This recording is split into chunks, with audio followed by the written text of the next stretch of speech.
Muy bien, vamos a estudiar con la continuación de la célula. Recordemos que en la última clase estuvimos revisando el concepto de célula, teoría celular, que existen dos tipos de células principalmente, la procariote y la eucariote, y que existen algunos instrumentos especializados para su estudio. Entonces, lo primero que vamos a revisar es la célula procariote a detalle. Procariote proviene de dos vocablos griegos, protos, que significa antes, y carion, que significa núcleo. Entonces es antes del núcleo el significado de procariote, y ahorita vamos a ver por qué. Entonces las células procariotes tienen una estructura muy sencilla, como la que ven en la imagen, y vamos a revisar cada una de las partes. Entonces, la primera capa que podemos encontrar en una célula procariote se le llama cápsula, y su función es el de protección de esta célula.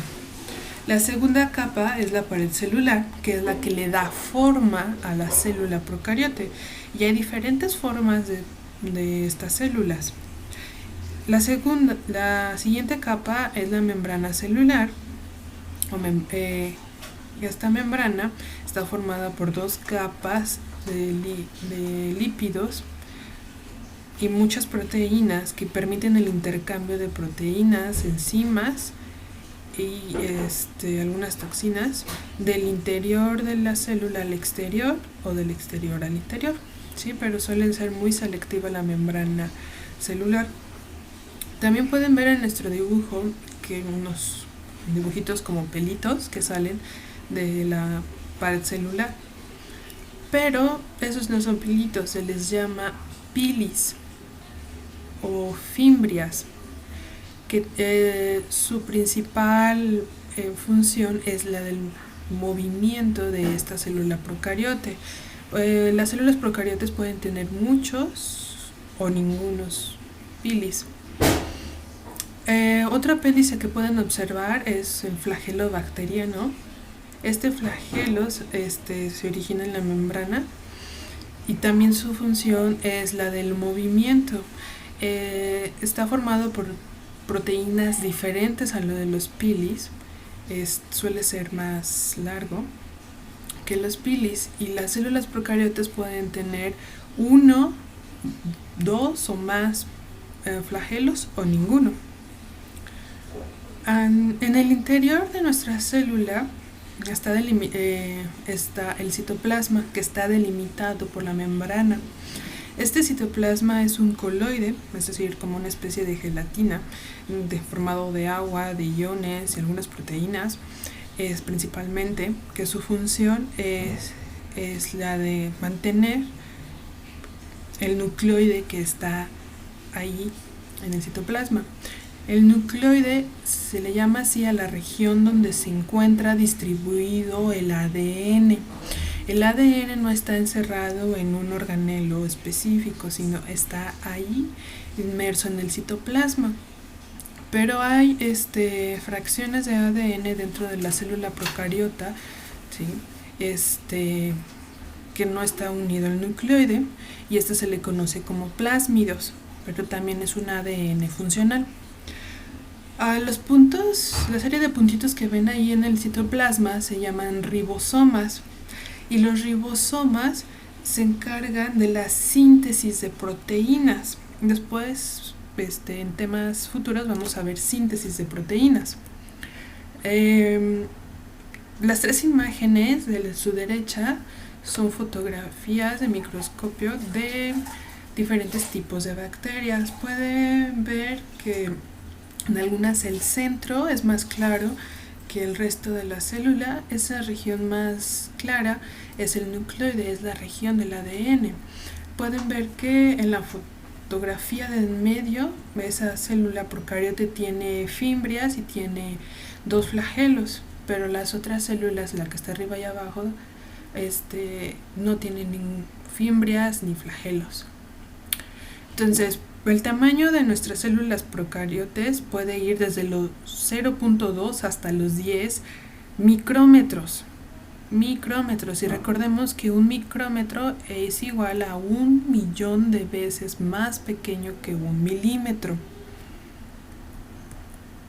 Entonces, ¿qué organismos son procariotas? La mayoría de los procariotas son bacterias. Pero también hay otros organismos que se les denomina cianobacterias. Las cianobacterias no son las bacterias que causan enfermedades. No, las cianobacterias son procariotes que existen desde hace millones de años, desde los que viven en el agua, en los océanos principalmente, y pueden ver que hay unas partes de color verde. ¿Qué es eso verde? Es un pigmento llamado clorofila. Y la clorofila, junto con otros sistemas, se lleva a cabo el proceso de fotosíntesis, ¿sí? Entonces vamos a ver más adelante como paso a paso cómo es el proceso de fotosíntesis, pero por pronto les digo que con la luz del sol y nutrientes y CO2 como nutriente o algún otro tipo de gas, se libera oxígeno a la atmósfera. Entonces las cianobacterias es un grupo muy importante para la liberación de oxígeno en nuestra atmósfera, más que las plantas. Y esta imagen nos muestra la gran diversidad de formas que pueden tener las bacterias. Los hay como los cocos, que son como unas esferas, los hay en forma de bastones, o cilíndricas, que son los bacilos, pueden ser individuales o generar colonias. Ahora, la célula eucariota. Las células eucariotas tienden a ser más grandes que las células de las bacterias, ¿sí? O sea, pueden ser un poco más mayores que 10 micrómetros, 20 micrómetros, por ahí así. Y han desarrollado un sistema de transporte y empaquetado especializado que pueden ser necesarios para soportar su tamaño más grande. O sea, han generado organelos dentro de ellas para que cada organelo tenga una función en específica y aún pueda tener sus funciones vitales y mantener su tamaño de micrómetros. Entonces, del lado derecho pueden ver que algunas imágenes de células eucariotas. La primera es una célula vegetal, la de en medio son los glóbulos rojos y las de hasta abajo son las neuronas. Entonces, vamos a ver que todas las células eucariontes tienen una membrana plasmática que las va a delimitar del interior al exterior. Tienen un citoplasma, que les decía es un coloide en el que se encuentran inmersos organelos dentro de la célula. Y en este citoplasma lo podemos dividir en citosol, en organelos con funciones específicas y un sistema de endomembranas y una región de núcleo donde va a estar encerrado el ADN. Entonces, ¿quiénes son eucariontes? Pues los animales, los hongos, las plantas y unos seres vivos llamados protistas, que no son animales ni son plantas. Después les voy a explicar qué son los protistas. Y vamos a ver que las células eucariotes se dividen en dos principalmente, la célula animal y la célula vegetal. Entonces, vamos a ver que la célula animal se caracteriza porque son células heterótrofas, o sea, ellos necesitan conseguir los nutrientes del exterior para poder realizar sus funciones y tienen una respiración aerobia, que significa que es en presencia de oxígeno. Entonces hay una gran diversidad de tipos de célula animal, diferentes tamaños, y como las más conocidas pues son las neuronas, los glóbulos rojos, las células de la piel, pero son una gran diversidad de células animales, ¿sí? Entonces les presento algunas imágenes de esquemas de células animal. Ahora, la célula vegetal lo presentan más bien los tejidos de las plantas y estas se caracterizan porque son capaces de hacer un proceso llamado fotosíntesis, o sea, captan la energía del sol, captan CO2 o algunos minerales, y por una serie de reacciones químicas se libera oxígeno hacia la atmósfera.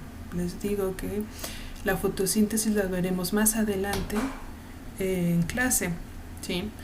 Entonces, también aquí les muestro imágenes de la célula vegetal. Y lo que podemos concluir de la célula animal y vegetal es que, por ejemplo, la célula animal y vegetal tienen organelos especializados en la respiración.